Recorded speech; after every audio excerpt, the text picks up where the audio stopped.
Vous savez les gars, je crois que l'une des choses qui me pose le plus problème, c'est de toujours remettre en question ce qu'on me dit. Je remets toujours en question les différentes informations qui viennent à moi. Que ce soit au niveau de la religion, que ce soit les croyances au niveau de l'argent.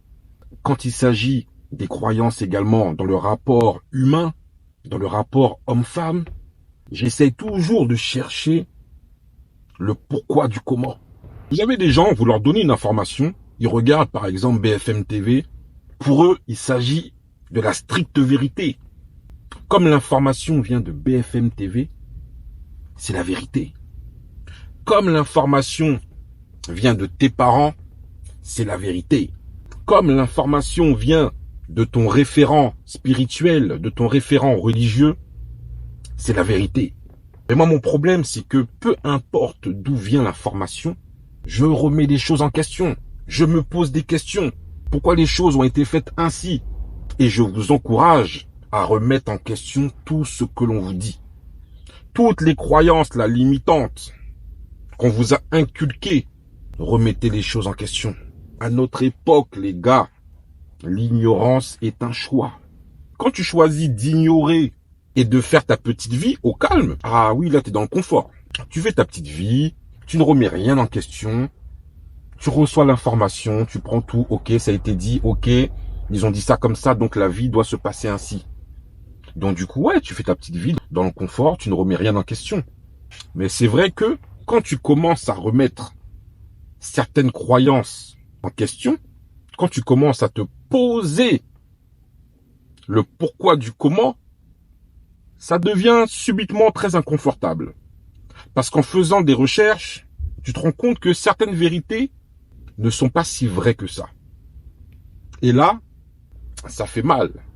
Au début, ça fait mal. Parce qu'au début, tu dis, waouh, tout ce qu'on a pu me dire, tout ce que j'ai pu croire pendant toutes ces années, finalement, si ça, je peux le remettre en question, ça veut dire que tout ce qu'il y a autour, je peux également le remettre en question. Et ça, les gars, je vous avoue, hein, ça fait peur. Hein.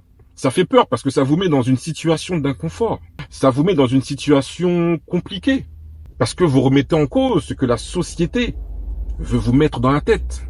Vous remettez en cause ce que vos parents, vos proches ont voulu vous mettre également dans la tête. Certains, de manière stratégique, veulent vous tirer vers telle ou telle direction.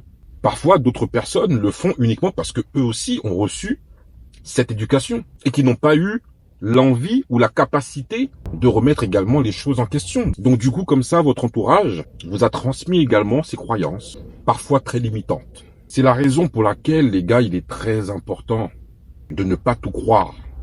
Prenez le temps de faire vos propres recherches. Prenez le temps de lire entre les lignes. Vous savez, c'est comme un contrat. Hein. Lorsque vous devez signer un contrat, ne lisez pas uniquement ce qui est écrit en gras. Le plus important dans les contrats, c'est ce qui est écrit dans les petites lignes. Les petites lignes, c'est ce qui peut remettre en cause tout un contrat. Soyez très attentifs, surtout maintenant, en ce moment. Parce qu'en ce moment, on remarque bien, il y a une guerre de l'information immense. Et si vous ne faites pas attention à ce qu'on peut vous dire, à ce que vous pouvez entendre, à ce que l'on veut vous faire croire, cela peut être assez compliqué. Ne soyez pas naïfs, allez chercher l'information si vous le pouvez par vous-même. L'avantage, c'est que maintenant, on a tous accès à Internet. On a tous accès à l'information. Et on peut, de notre propre chef, faire nos propres recherches.